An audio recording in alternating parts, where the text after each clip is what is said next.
अस्सलाम वालेकुम, बोल न्यूज हेडक्वार्टर से खुशामदीद। मैं हूं सैयद रजी। मैं हूं शाइस्ता शहजाद। हेडलाइंस आपने जानी, बुलेटिन में बात होगी। मरी मुकदमे से जान छूटी, महंगी बिजली का शेड्यूल तैयार, 10 महीने में क्या क्या महंगा हुआ, महताब अब्बासी की नाराजगी और शादाब की नई जिंदगी।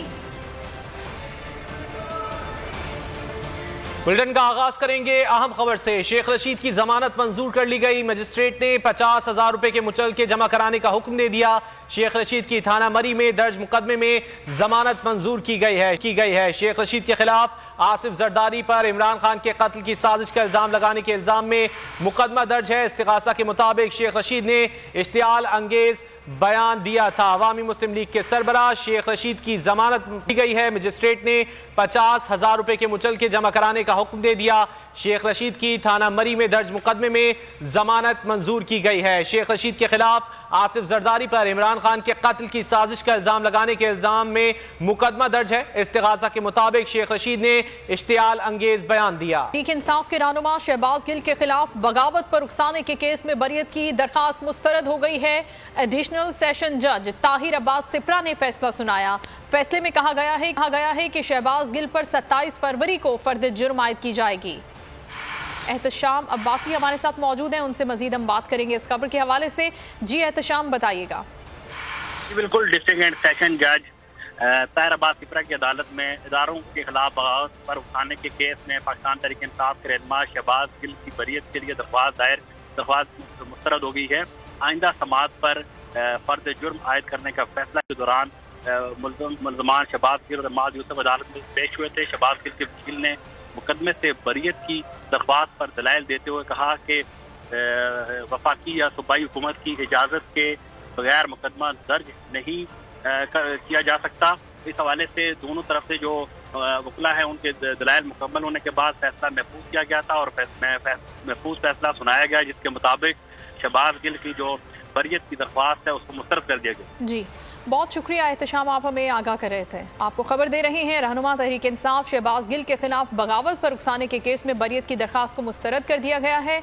एडिशनल सेशन जज ताहिर अब्बास सिप्रा ने यह फैसला सुनाया है और फैसले में कहा गया है कि शहबाज गिल पर अब 27 फरवरी को फर्द जुर्म आयद की जाएगी। इससे कबल district and session court Islamabad में शहबाज गिल के वकील की जानिब से बरियत की दरखास्त पर दलाइल भी दिए गए और वकील का कहना था कि FIR में दफा 124A लगाई गई है, जिसके लिए वफाकी हुकूमत की इजाज़त लाजमी है।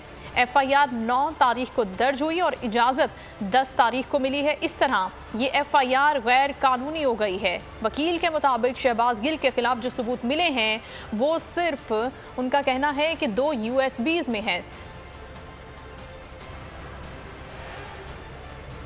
एक बार फिर आपको बताएं, शेख रशीद की जमानत मंजूर कर ली गई है। मजिस्ट्रेट ने 50,000 रुपए के मुचलके जमा कराने का हुक्म दे दिया है। शेख रशीद की थाना मरी में दर्ज मुकदमे में जमानत मंजूर कर ली गई है। शेख रशीद के खिलाफ आसिफ जरदारी पर इमरान खान के कत्ल की साजिश का इल्जाम लगाने के इल्जाम में मुकदमा दर्ज है। इसी हाल से बात कर लेते हैं, हमारे साथ मौजूद हैं शेख रशीद के भतीजे और पाकिस्तान तहरीक इंसाफ के रहनुमा शेख राशिद शफीक साहब।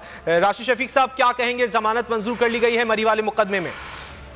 सबसे पहले तो मैं अल्लाह ताला का शुक्र अदा करता हूँ और ये बहुत उन्होंने गलत FIR हमारे पर दी थी कि हमारे घर के ऊपर ही पंजाब पुलिस हमलावर हुई और उन्होंने हमारे घर के ऊपर डकैती की, हमारी गाड़ियां ले गए, हमारा असला ले गए, हमारी कैश ले गए और उसके बाद हमारे मुलाजमीन से पैसे ले गए। ऊपर से उन्होंने कहा कि जी कि उन्होंने पुलिस वालों की वर्दी भी फाड़ी है शेख रशीद साहब ने।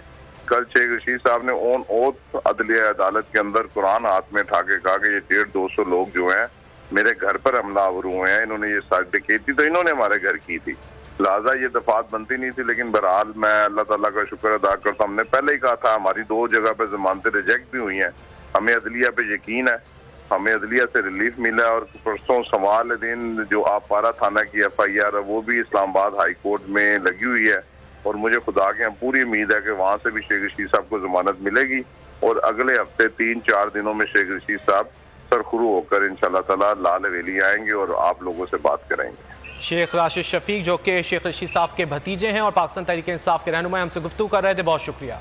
खबरों के सिलसिले को आगे बढ़ाएंगे। लाहौर हाई कोर्ट ने पीडीएम के इलेक्शन से फरार के रास्ते बंद कर दिए। 90 रोज में इंतखाबात कराने का हुक्म। अदालत ने फैसला सुनाया कि इलेक्शन कमीशन इंतखाबात का शेड्यूल जारी करे।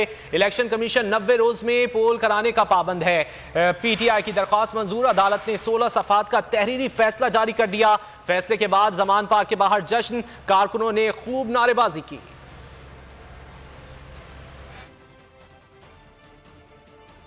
पंजाब और केपी असम्बलियों के आम इंतखाबात की तैयारियां मुकम्मल कर ली गई हैं। दोनों सूबों के लिए मुजव्वज़ा शेड्यूल तैयार कर लिया गया है। पंजाब में 9 और केपी में 16 अप्रैल को पोलिंग की तजवीज़ दी गई है। आइंदा हफ्ते पंजाब का शेड्यूल जारी होने का इम्कान है। पोलिंग का ऐलान इलेक्शन कमीशन की हतमी मंजूरी के बाद होगा।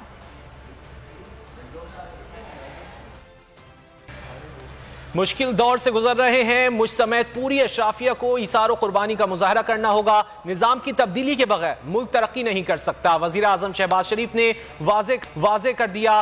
बाब पाकिस्तान की तामीर और वॉल्टन रोड तोसी मंसूबे का संगे बुनियाद रखने की तकरीब से खिताब में वजीर आजम ने कहा, माजी में इंसाफ का कत्ल किया गया, जिसकी लाठी उसकी भैंस का निजाम खत्म करना होगा। इस गरीब मुल्क के दफन हो चुके हैं और वो खंडरात वहीं के वहीं, और ये पैसा पाकिस्तान का है। दूसरी जो बातें हैं मैं उस तरफ नहीं जाना चाहता, वो मैं करूंगा इंशाल्लाह अगले हफ्ते जब IMF का मुआहदा तकमील मरला तय कर लेगा, फिर मैं बात करूंगा इंशाल्लाह। मेरी हमेशा के लिए दुआ है कि नैब के अकूबत खाने में कोई ना जाए, क्योंकि वहाँ पर जो नाइंसाफी रवा रखी गई, जहाँ पर इंसाफ का जहाँ पर वो कत्लेआम हुआ पिछले अदवार में, दुश्मन भी नैब के अकूबत खाने में ना जाए। लेकिन सवाल पैदा होता है कि बेगुनाह लोगों को, उनको तो चुन चुन कर दीवार से लगाया गया और उनको नैब के अकूबत खानों में उनको भिजवाया गया। ये मंसूबा जहां पर अरबों रुपए का गबन हो गया, क्या नैब ने उनको बुलाकर पूछा भी? ये है वो डबल स्टैंडर्ड्स जिसने पाकिस्तान को इस तबाही के दहाने पहुंचाया। उसकी क्या वजूहात है मैं उसकी तफसील में नहीं जाना चाहता। ये कहना चाहता हूँ कि जिसकी लाठी उसकी भैंस। जब तक इस निजाम को हम मिलकर दफन नहीं करेंगे, ये मुल्क आगे चलकर तरक्की और खुशहाली से हमकिनार नहीं हो सकता। खबर है ननकाना साहब से, जहां पर कुरान पाक के मुबैना बेहुरमती का इल्जाम। मुजाहिरीन के तशद्दुद से गिरफ्तार मुलजिम हलाक। वजीर आजम ने वाक़े का नोटिस ले लिया। वाक़े की तहकीकात का हुक्म दे दिया गया। वजीर आजम शहबाज शरीफ कहते हैं कि पुलिस ने पुरतशद्दुद हुजूम को क्यों नहीं रोका।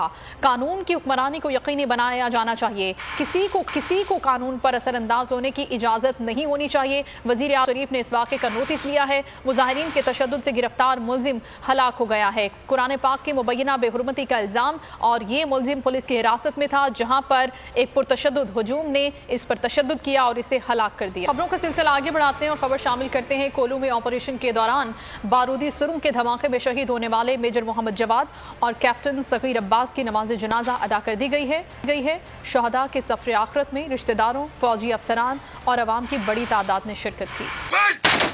कौम के शहीदों का सफर आखिरत। कोलू धमाके के शहीद मेजर मोहम्मद जवाद की नमाज जनाजा रावलपिंडी में अदा की गई। कैप्टन सगीर अब्बास शहीद की नमाज जनाजा कोट अद्दू में अदा की गई। ISPR के मुताबिक शोहदा को पूरे सरकारी एजाज के साथ सुपुर्द खाक किया गया। नमाज जनाजा में chief of general staff lieutenant general Mohammad Saeed, दीगर अफसरान और शोहदा के रिश्तेदारों ने शिरकत की। मेजर मोहम्मद जवाद शहीद का ताल्लुक इन्फेंट्री की मायानाज फ्रंटियर फोर्स रेजिमेंट से था। कैप्टन सगीर अब्बास शहीद का ताल्लुक पाक आर्मी की एयर डिफेंस कोर्स से था। ISPR का कहना है, मादरे वतन के बहादुर सपूत जान की परवाह किए बगैर दुश्मन के नापाक अजाइम के खिलाफ हमेशा सीना सुपर रहेंगे। आगे बढ़ेंगे। पाकिस्तान में मीडिया यरगमाल है, हक और सच की बात नहीं करता। अमीर जमात इस्लामी सिराजुल हक की जंग जियो के मालिक मीर शकील उर रहमान पर तनकीद। कहा, जियो के मालिक मीर शकील उर रहमान मुलाकात के लिए आए तो मैंने सवाल किया कि आप लोग हक और बातिल, सच और झूठ में फर्क नहीं करते, जिस पर मीर शकील ने कहा कि हम दुकानदार हैं जो ये नहीं देखता कि लेने वाला कौन है। जिस पर मैंने कहा कि जब आपको ये एहसास नहीं है तो फिर मालिक का यही हाल होगा। मीर साहब मेरे पास आए थे, मैंने यही बात की कि क्या आप लोग हक और बातिल में फर्क नहीं करते हैं, सच और झूठ में बात नहीं करते। उन्होंने कहा हम दुकानदार है और दुकानदार ये नहीं देखता है कि लेने वाला हिंदू है या मुसलमान है या सिख है। हमारा ये कारोबार है, हम अपना कारोबारी नुकसान में नहीं करूँगा। अभी फॉरगेट अबाउट जर्नलिज्म। और हुकूमत ने IMF की जी हुजूरी में तमाम हदें पार कर ली हैं। अवाम को हाथ पांव बांध कर आलमी इदारे के आगे डाल दिया है।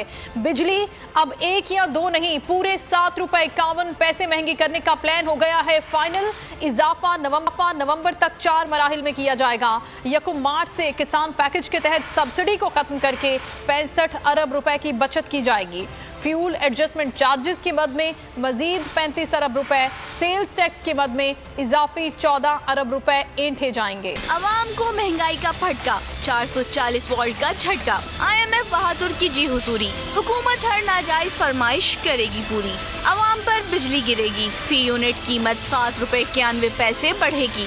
सर्कुलर डेट मैनेजमेंट प्लान की तफसीलात सामने आ गयी। ECC के मंजूर शुदा प्लान के तहत नवंबर 2023 तक सेमाही बुनियादों पर कीमत बढ़ाई जाएगी। फरवरी तक मार्च 3 रुपए 21 पैसे, मार्च तक मई सेमाही में 69 पैसे फी यूनिट का बोझ बढ़ाया जाएगा। जून तक अगस्त 1 रुपए 64 पैसे, सितंबर तक नवंबर 1 रुपए 98 पैसे का झटका दिया जाएगा। 1 मार्च से किसान पैकेज के तहत सब्सिडी खत्म करके 65 अरब रुपए की बचत की जाएगी। IMF ने तकनीकी नुकसानात में 16.2 अरब रुपए कमी की शर्त लगा दी। तकसीमदार कंपनियों की रिकवरी में 0.58% बेहतरी पर इत्तेफाक किया गया। मार्च तक नवंबर फ्यूल चार्ज एडजस्टमेंट की मद में सार्फिन से मजीद 35 अरब रुपए जमा किए जाएंगे।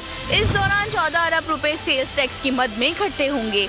IMF ने कंपनियों के लिए वसूलियों का हदफ 90.4% मुकर्रर कर दिया। शहबाज सरकार ने 10 माह में अवाम का खून चूस लिया। यौमिया इस्तेमाल होने वाली 5 अशिया जरूरिया की कीमतों में बेपनाह इजाफा करके कुव्वत खरीद से बाहर कर दिया। 11 अप्रैल 2022 शहबाज शरीफ वजीर आजम बन गए। मैं खुलूस नीयत से पाकिस्तान का हामी और वफादार रहूंगा।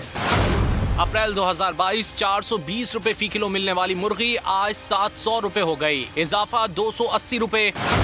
850 रुपए फी किलो मिलने वाला गोश्त आज 1100 रुपए का हो गया, इजाफा 250 रुपए। खाना पकाने का तेल 480 से 600 रुपए फी लीटर, इजाफा 120 रुपए का। आज 210 रुपए फी लीटर मिलने वाला दूध 10 माह पहले 140 रुपए में दस्तयाब था। बोल उड़ाएगा सबका होश, भूल जाएंगे सब अपना जोश।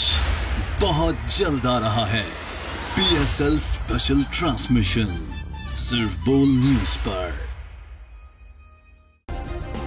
सब्सक्राइब करें और बेल दबाएं ताकि कोई खबर रह न जाए।